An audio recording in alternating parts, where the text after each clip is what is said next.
Absolutely. You see a lot of standards or templates or contracts online. Is it a good idea for a small business to make use of these? And I can imagine this is going to be a curly one as well. To be honest, I see the back end when people have got, into a trouble or a business dispute, and then I have to try and enforce their standard term contract that they found online. In some cases, the standard terms they found online are worse than not having any terms at all. Oh, gosh. I've not used one, but ooh.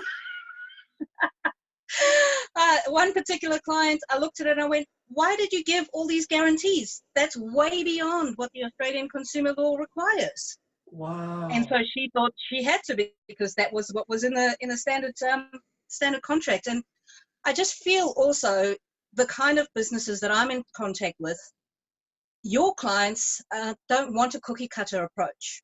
They don't want to be treated as a standard number. And this is why I do what I do, because I don't want to treat you as a number. And I see the terms and conditions and the business contracts really needing to reflect your business relationship that you have with someone. Your relationship with your client who you're just doing that website for could be different from another web designer. Correct. The way that you do things could be very, very different. So I have one client, Katie, who actually manufactures pet food. And when I did her terms and conditions, I said to her, my biggest fear when I buy a new brand of pet food, because it's expensive, is will my fussy dog like it? And she said, well, if the fussy dog doesn't like it, I'm happy to give them the money back. And I said, well, you haven't put that anywhere in. She had drafted some ideas for the term. I said to her, that would make me want to buy it. I said to her, but how would it work in practice? And I actually brainstormed with my clients. And she said, well, you know what? Oh, she didn't know. Maybe they could send it back. They could throw it away. I said to her, why don't we get them to say, if you give them the money back, they will drop that food off at the RSPCA. Perfect. She has not had one single return since she put that into her contract. She had not had one request for a refund. Oh, she's now taken. Brilliant! I love it.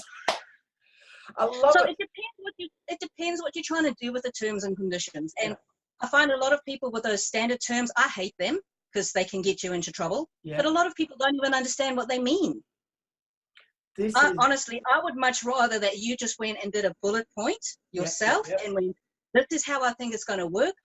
These are the 3 things I'm going to do. These are the 3 things you're going to do. And if it goes wrong, this is how we're going to resolve it. Yeah. Especially if you're getting into a business deal with somebody, like a collaboration.